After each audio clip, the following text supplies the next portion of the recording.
আমার নেতা প্রিয় নেতা তারেক রহমান নাকি এই বাংলাদেশে আর আসতে পারবে না। আমার নেত্রী বলেছিল যেদিন এই তারেক রহমান বাংলাদেশের মাটিতে পাড়া দেবে অবশ্যই সেদিন এই বাংলাদেশের মাটিতে লোকে অরণ্য হয়ে যাবে। আপনারা সবাই জানেন যে আজকের যে মুক্ত মঞ্চে আমরা আসছি, এই যত নেতাকর্মী আছে, এটা কোনো দলীয় প্রোগ্রাম না, এটা যার যার ইচ্ছা স্বাধীনতা নিয়ে চলে আসছে। ভালো লাগে, আমরা দীর্ঘ অপেক্ষায় ছিলাম, যে দীর্ঘ 17 বছর অপেক্ষা ছিলাম যে তারুণের অহংকার জনাব তারেক রহমান বীরের বেশে আসবে ফিরে বাংলাদেশে। এবং ফ্যাসিস্ট সরকার, আওয়ামী লীগ সরকার বলেছিল যে আমার নেতা প্রিয় নেতা তারেক রহমান নাকি এই বাংলাদেশে আর আসতে পারবে না। অবশ্যই আমার নেত্রী বলেছিল যেদিন এই তারেক রহমান বাংলাদেশের মাটিতে পাড়া দেবে অবশ্যই সেদিন এই বাংলাদেশের মাটিতে লোকে অরণ্য হয়ে যাবে এবং এত মানুষ হবে যার নাকি নতুন একটা ইতিহাস হবে। অবশ্যই সেই নতুন একটা ইতিহাসের সাক্ষী হতে আমি এসেছি এখানে এবং আজকে সাক্ষী হলাম এবং সারা মানুষ সাক্ষী হওয়ার জন্য এসেছে। এবং আমি মনে করি যে তারেক রহমান যদি বাংলাদেশে আসে নতুন একটা বাংলাদেশ সে তৈরি করবে।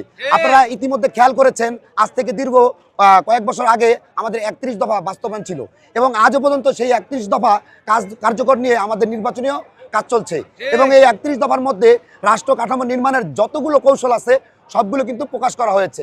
এবং আমি মনে করি যে আজকের এই বাংলাদেশে একজন সঠিক একজন মানুষ দরকার, যে মানুষটার হাত ধরে আগামীর ভবিষ্যৎ উপরে উঠবে।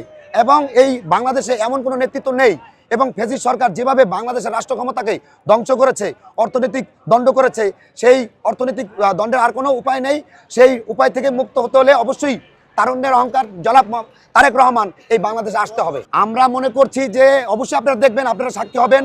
আর আমাদের ব্যক্তিগত মতামত জানি না, যারা জিয়ার আদর্শকে লালন করে, শহীদ প্রেসিডেন্ট জিয়াউর রহমানকে যারা পালন করে, তারা সবাই অবশ্যই আসবে, লোকে অরণ্য হবে। আমার মিনিমাম 20 থেকে 25 লক্ষ লোকের উপরে হবে ইনশাল্লাহ। এটা আমার ধারণা। এই দীর্ঘ বছর দেশের সর্ববৃহৎ না, ইতিহাসের সর্বশ্রেষ্ঠ একটা সমাবেশ হবে এবং মুক্ত মঞ্চে সে জাতির উদ্দেশ্যে সবাইকে ভাষণ দিবে এবং ওই দিন সে বলে দিবে যে আগামী তার কি চিন্তা ভাবনা, তার স্বপ্ন কি। আমরা গত 17 বছরে, আমি আগে আমার পরিচয় দিই ব্যক্তিগত, আমি মোহাম্মদ ইসমাইল হোসেন।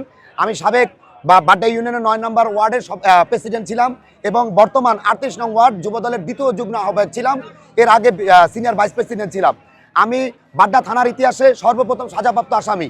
বাংলাদেশের মধ্যে যত বিএনপির মামলা ছিল, যত বিএনপির মামলা আছে, সর্বপ্রথম মামলাটাই আমাদের মামলা ছিল। আমি এবং আমার সাথে আরও 4 জন ছিল, জনাব জাহাঙ্গীর মোল্লা, সে কাউন্সিলর পদপ্রার্থী 38 নং ওয়ার্ড, এবং বাচ্চু এবং বক্কর, এবং আমি 1 নম্বর আসামি ছিলাম ওইখানের। তো আমি সাজাপ্রাপ্ত আসামি, আমি সাজা কেটেছি।